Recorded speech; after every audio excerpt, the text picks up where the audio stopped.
Bismillahirrahmanirrahim. Assalamu alaikum, my dear student. I welcome you all in my class. So today we are going to continue with our lesson, that is from unit number 3, duty and responsibility, that contains 3 reading lesson from the Battle of Uhud, Lincoln George, if the poem. As far as today's lecture is concerned, today we are going to continue with our lesson, that is from the Battle of Uhud. And the pre-reading or the introduction of the lecture that has been sent to you people, that has been discussed with you people in detail previously, but I'm going to recap some points. So the Battle of Uhud, that you must have read about it, the second battle between the followers of the Holy Prophet and Ahle Quraysh. What do you think is the lesson referred to in this essay? That as the title of the lesson shows, lesson from the Battle of Uhud, it shows that definitely this would have some lesson in it. What it would be, let's explore. First of all, let's find out what are the reasons for the battle. Defeat at Badr intensified the hatred and enmity of Quraysh. They wanted to regain their lost prestige. Rise of Medina was a threat to their political and commercial interests. They wanted to take revenge because they had lost their family member at Badr. They had invested their profit at war. Their important leaders were killed at Badr. Okay, as in the previous lecture, I have told you people in detail that as far as the Battle of Uhud is concerned, it was in fact you can say the continuity, or this battle was based on the vengeance and the fury. The fury and the revenge anger of Quraysh towards Muslim. So they had been given a deadly blow in the Battle of Badr. Not only that deadly blow belongs to only the loss of many of their dear ones, but also they were facing the threat of financial aspects as well. So we will keep talking on. We will keep discussing these things about in our lecture as well. So you must remember what are the important points, that they wanted to regain their lost prestige, as it is told that the Battle of Badr was the most important victory in the history of Islam. It was the trial of strength between the forces of evil and the forces of virtue. So the Quraysh were fighting for worldly prestige, but on the other hand, Muslims were fighting for their faith and existence. So it makes the things very much clear that the rise of Islam and the power of Muslim, that was disturbing the Quraysh. So they wanted to take their revenge, as they have lost their family members, their influential persons. They have invested, as I have told you people, that it was based on some of the influential personality. They have financed the war, but there was no outcome. And definitely the killing of the important leaders, that was a matter of honor for them. The Battle of Uhud was fought on Saturday, 22nd December 624 in the Islamic calendar at Mount Uhud. The Battle of Uhud was the second military encounter between the Meccans and the Muslims. In the Battle of Badr in 624, a small army had defeated the large Meccan army. So we will be keep comparing these two battles. So what is in the background? The Battle of Badr. So what we are going to talk about, that is the Battle of Uhud. The Battle of Badr was the first military encounter, but on the other hand, Battle of Uhud, that is the second military encounter. So these are the important details, the basic details that you must remember and keep all these things in your memory. That is, Battle of Uhud was fought in 3 Hijri, Saturday, 7th Shawwal 624. It was fought between Muslims and Quraysh. And who was the leader? From Muslim side are Holy Prophet Muhammad sallallahu alaihi wasallam, and from Quraysh it was Abu Sufyan. What was the strength of the Muslim at that time who were fighting, that were 700 in numbers. On the other hand, there was a double army, and you may say that they were more in number. There were 3,000 in numbers. Uhud, it took place at Uhud, a hill reciting 3 miles to the north of Medina. So, importance of the Battle of Uhud, we will be summing up when we will be summing up the lecture. At the end of the text, definitely we will revise all these points again. That it offered a lot to the Muslim to learn from their mistakes. Definitely, what was that? Muslim got conscious and fought well till the end. It gave the lesson that the instruction of the Prophet Muhammad must never be neglected. So when we will be going through the pages, when we will be exploring this, you can say, historical event, we will come to know that how did the Muslim came to know that instruction of the Holy Prophet could never be neglected. Muslim came to know about the real face of hypocrites, munafiqeen, Medina of that time. Muslim learned the importance of strategic planning in the field of battle. So as the Muslims will come to know, Muslims came to know about the hypocrite face. They came to know about the false faces of many people as well. As there were many people that there was a specific group of people that promised to help Muslims, but when the time came, they just vanished. They just, you can say, deceived the Muslim. On the other hand, Muslims came to know about the strategic planning. Strategic planning means that Islam is not only the religion to preach about some holy sayings or something like that, but it is about that how we can just be successful in all matters of our life. And as far as the matters of life are concerned, sometimes we may work in peace and sometimes we have to confront the army. So how we are going to confront the army when we may have some strategic planning?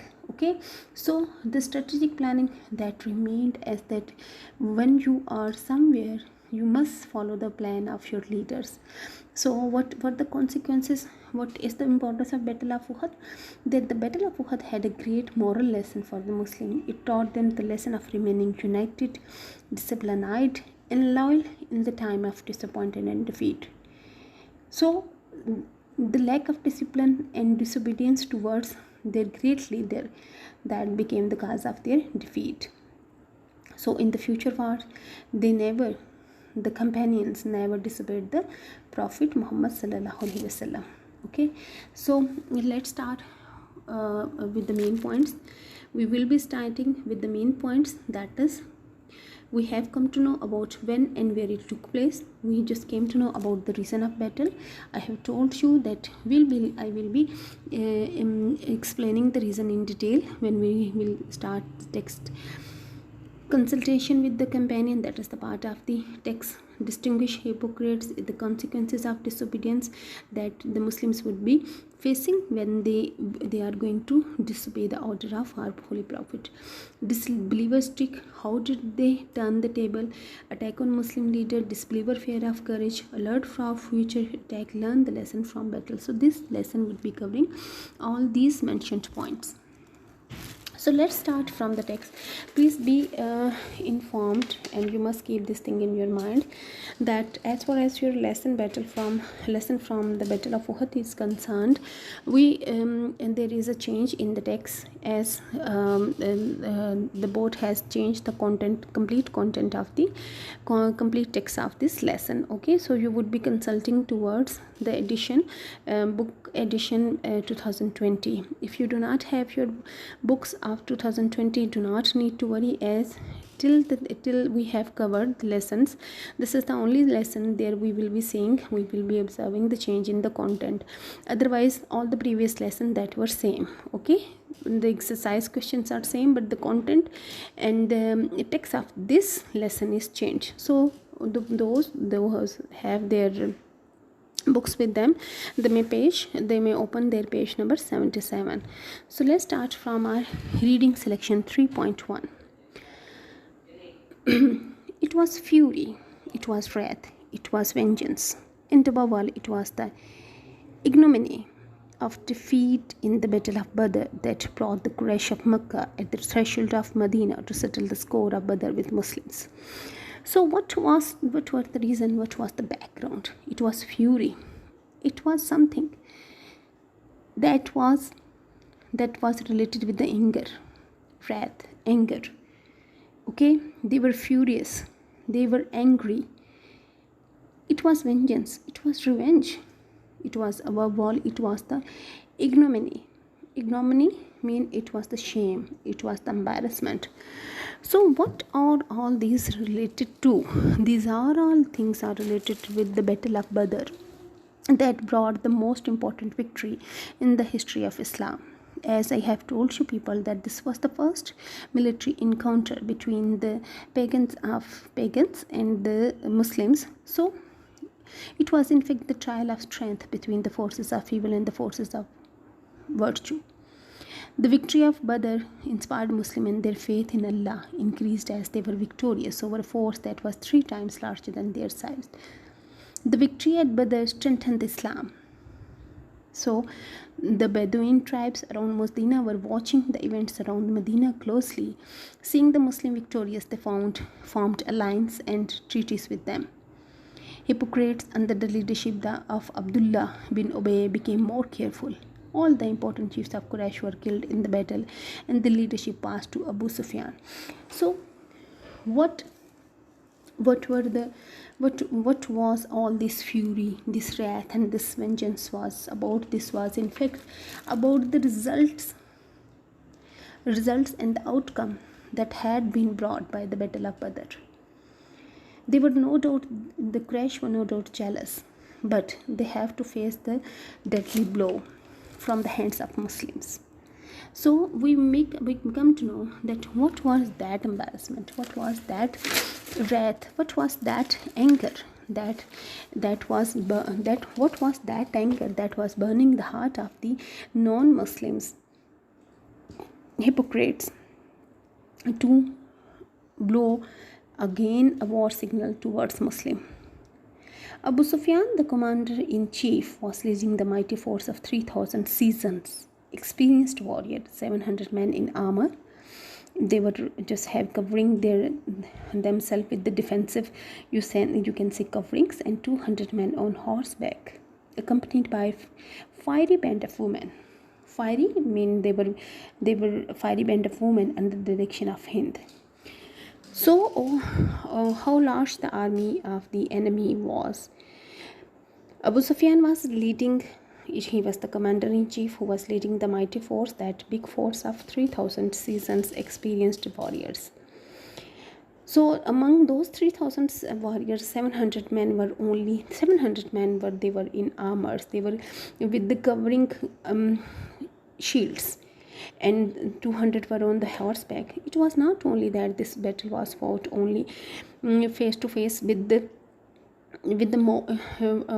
the males. Some women, prominent one as Hind, she was also accompanying. Hind, a wife of Abu Sufyan, who was just also burning with the fire of revenge, who wanted to take the revenge of his father.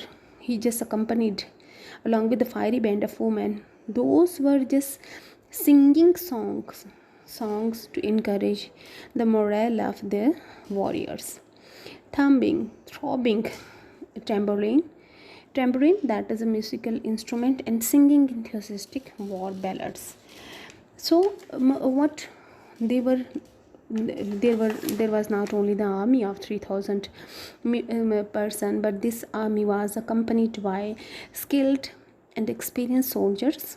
Also, they were equipped with different arms, and above all, they were accompanying the women that were burning with the fury of vengeance, and they were encouraging by their ballads, by their songs, enthusiastic songs, to the army to fight bravely.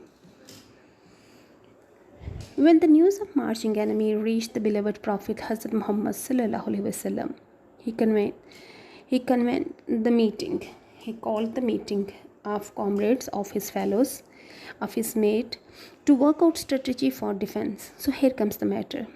When our Prophet Hazrat Muhammad sallallahu alaihi wasallam came to know about this march, he just called all the people to devise a strategy, a military strategy for defense. Looking at the strength of army, the beloved Prophet Muhammad sallallahu alaihi wasallam wanted to adopt a defensive strategy. So what he wanted to do? What was his opinion? That he wanted to adopt some defensive strategy. What was that strategy? What was that technique? So here, the role of our Prophet Muhammad sallallahu alaihi wasallam appears to be as great military commander. So what was his defense strategy? That he wanted allowing the enemy to besiege the city of Medina. So he wanted to allow the enemy to besiege, to encircle the city of Medina. The act of what he wanted, that he wanted that the enemy should encircle, they must encircle the city. The act of beleaguering would have greatly dissipated the strength of enemy, and the Muslim could have easily decimated them in phases. So what was the technique? Number one, what was the strategy? The strategy was that they would allow the enemy to encircle the city. By when they would be encircling the city, then this act of beleaguering, this act of surrounding the city would have greatly dissipated mean it would have definitely involved, it would have definitely associated, it would have definitely dissolved the strength of enemy. It definitely, when they are going to encircle the city, the strength of the enemy would be divided. Okay, they would be placing some persons in the north, some would be in the south, some groups would be in the southwest, and in these different directions. Are not going to encircle the city in the same directions. So what was that if when they would be surrounding, then when they would be encircling the city and their forces would be divided, in that time the strength of the enemy, the Muslim could have easily decimated. The Muslim would kill them one by one in phases. Mean where they are going to get the chance, where the enemy would be weak, where their strength is weak, definitely they would blow them first there, and they will then and afterwards there. So in groups they wanted to first of all they wanted to divide them, and then they wanted to use all their strategic plannings in groups. But the younger one almost amongst Muslims, seething, they were having the intense feeling, seething with the intense desire to annihilate mean to destroy the belligerent, that enemy. Okay, so what they wanted to but on the other hand there was another opinion. What was that opinion? That the younger elements, the younger one, they were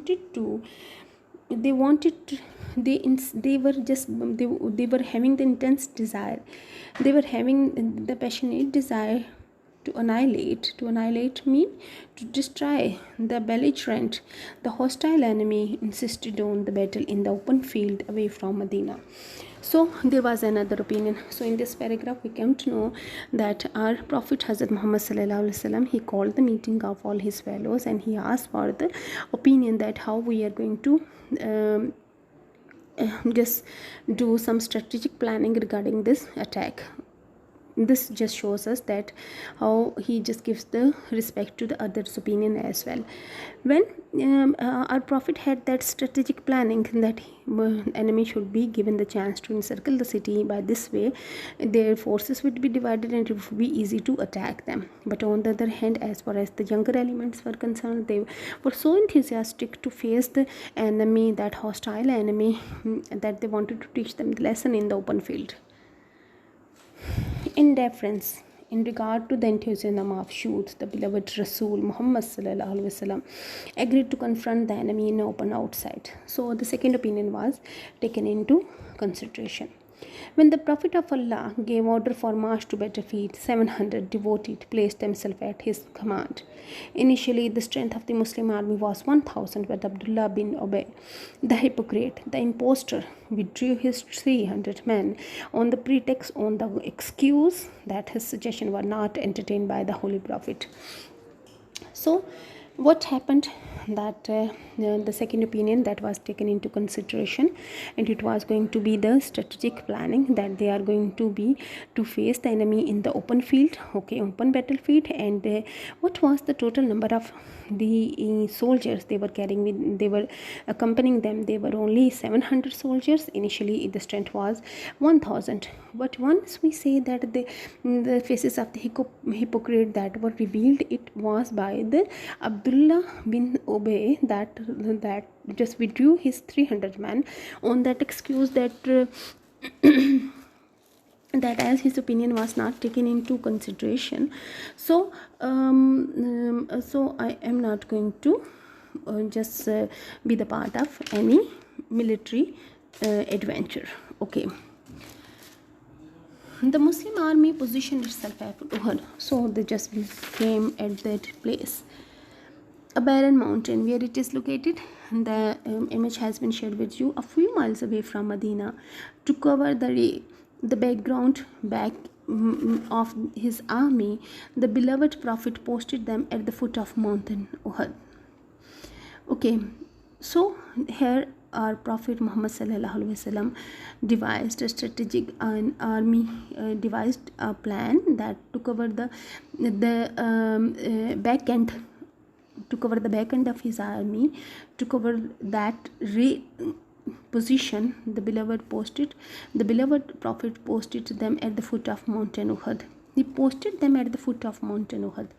The right flank on the right direction, if we talk about the side flank, is just used in different ways. Here we are going to use it into the direction of side. As far as the right side was concerned, the flank, it was in fact near, it was away from the middle. Okay, it was close to the end but away from the middle, near that and away from the middle, and rear were covered by the mountain, but the left flank lay in open ground and was thus exposed to a charge of enemy cavalry. Okay, so what was the situation? The situation was this, that when they just came at Mount Uhud, so our Prophet Muhammad sallallahu alaihi wasallam, he just appointed some of the soldiers, some of his army at the rear, at the back end. On the other hand, posted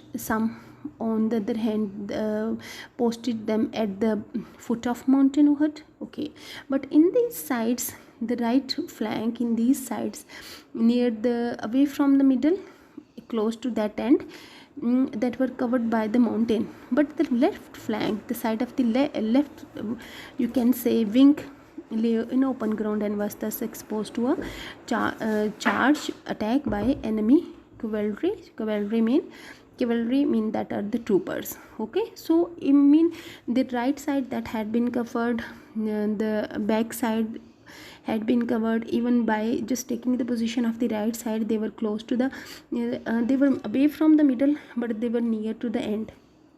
They had been covered by the three sides, but there was one side that was left, that was the left flank, left wing. So what to guard against this, then beloved Nabi sallallahu alaihi wasallam posted 50 archers. Those were having the arrows on this flank, on this wing, with strict directive of never to abandon, never to leave their post without his permission.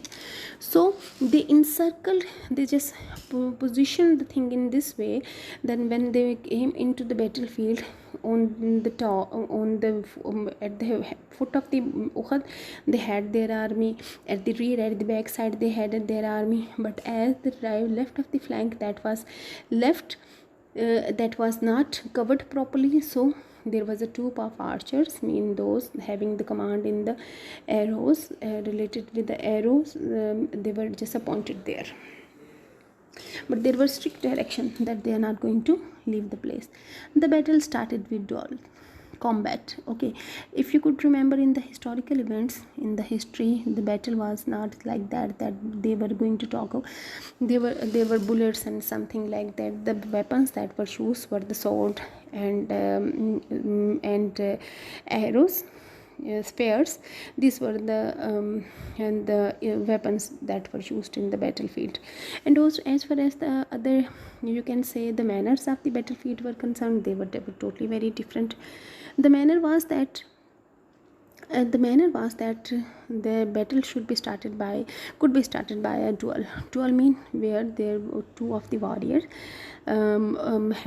should be presented from the both the sides, and they would be fighting in the open battlefield.